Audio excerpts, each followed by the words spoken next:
All right, let's just get right into it. There's this question that hangs over every solo filmmaker. Can one person, really one person, make a movie that deserves to be on a giant screen? Or is it always going to be seen as, just a stepping stone to a real movie with a real crew? If you've ever had someone doubt you, or if you've ever doubted yourself, well, this one's for you. We're going to arm you with some serious evidence. You know, the amazing Francis Ford Coppola said this decades ago. And just look at this quote. He wasn't just talking about cameras getting smaller. He was predicting a future, a revolution, really. He saw a day when a single person with a singular vision could create true, legitimate art. And guess what? That day is here. We are living in that future right now.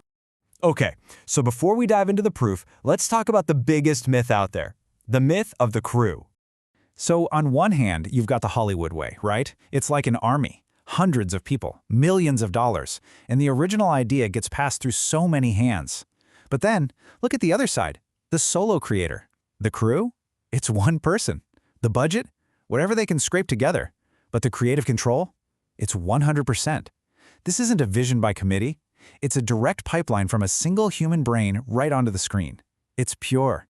Now, you might think this whole solo filmmaker thing is like a new trend because of YouTube or new cameras, but it's not. Not at all.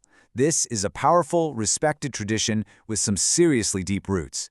I mean, look at this. We're talking way back in the 1940s. You had pioneers like Maya Deren literally handcrafting these incredible personal films. Then in the 60s, video art explodes, with artists working alone in their studios. Fast forward to the 90s, and you get the whole DIY revolution. I mean, Robert Rodriguez basically became a legend by proving that no crew, no money could actually get you to Hollywood. And today, well, the digital floodgates have opened, empowering a whole new generation of creators. Okay, so history is cool, the theory is cool, but honestly, the best way to shut down the naysayers is to just point at the screen. The proof is in the final product. So let's look at some films that absolutely crushed it.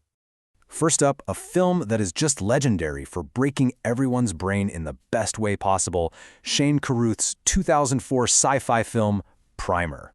Okay, get this. This incredibly complex, smart-as-hell time travel movie was made for just $7 grand. $7,000. And Shane Carruth?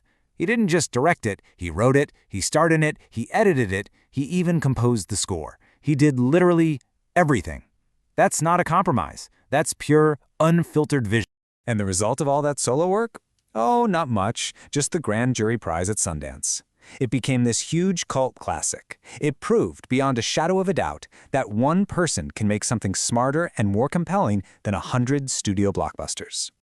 All right, let's switch gears to animation. If you think that requires a massive team, well, let me introduce you to Nina Paley's incredible feature, Sita Sings the Blues. Yeah, you see that number? 1. A single artist made this. She wrote it, directed it, produced it, and animated the entire 82-minute musical on her home computer. It's just mind-boggling. And this wasn't just some little passion project that lived on the internet. This was a global sensation. It premiered at the Berlinale. That's one of the biggest film festivals in the world. It got nominated for a Spirit Award. Nina Paley proved that a single animator working from home can go head-to-head with the best on the international stage. Okay, next up, a film that people don't just call good, they call it one of the greatest short films of all time, period. Don Hertzfeldt's World of Tomorrow. And, you guessed it, written, directed, animated, edited, produced, all by one guy. No studio, no team, just Don Hertzfeldt and his singular, brilliant, kinda weird vision. So what does that get you? Well, it won the grand jury prize at Sundance. Critics basically lost their minds over it. But here's the real kicker. It was nominated for an Academy Award, an Oscar. I mean, come on, if anyone ever tells you solo work is lesser, an Oscar nomination is a pretty good comeback, don't you think? But okay. Critical acclaim is one thing. What about money? Can a solo film actually be a commercial hit? Well, a super recent viral horror sensation called Skinamarink has a very loud answer to that question. The budget for this thing was 15 grand. That's it. It was shot in the director's actual childhood home with borrowed gear. And instead of trying to hide those limitations, he leaned into them, he weaponized them, creating this unbelievably creepy, unique vibe. And the payoff? Absolutely massive. This super weird, experimental, personal horror film made over $2 million at the box office. It went viral. It proved that you don't have to water down your vision to find an audience. In fact, sometimes the weirdest, most specific vision is exactly what people are hungry for. So the evidence is pretty clear, right? But what's happening right now is taking this to a whole new level. Tech isn't just making this possible anymore. It's giving the solo creators superpowers. Think about it. For pre-production, you've got AI helping with scripts and storyboards. For the actual production, you can use game engines like Unreal Engine to build entire worlds that look like they cost $1 billion. And in post, AI is handling complex VFX and editing. What you end up with is one person who can basically function as a whole virtual studio. And this all leads to the most important point. Really, this isn't about the tech. It's not about the budget. It's about a core belief that working alone isn't a bug, it's a feature. It's a powerful artistic choice. I love this quote because it just nails it. The artist was alone in creation. The audience is together in reception. Think about that.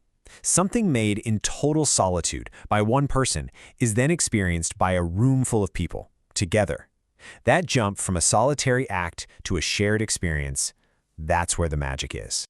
So in the end, that's what this is all about. This one-person picture show idea isn't a tech demo. It's a statement. It's about finally fully validating that urge to create something on your own, whether you have to or you just want to. It's real cinema.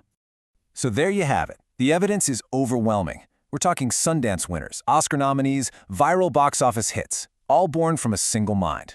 One person can make a film that belongs on the big screen. So the only question left is the one for you. If one voice really is enough, what story are you going to tell?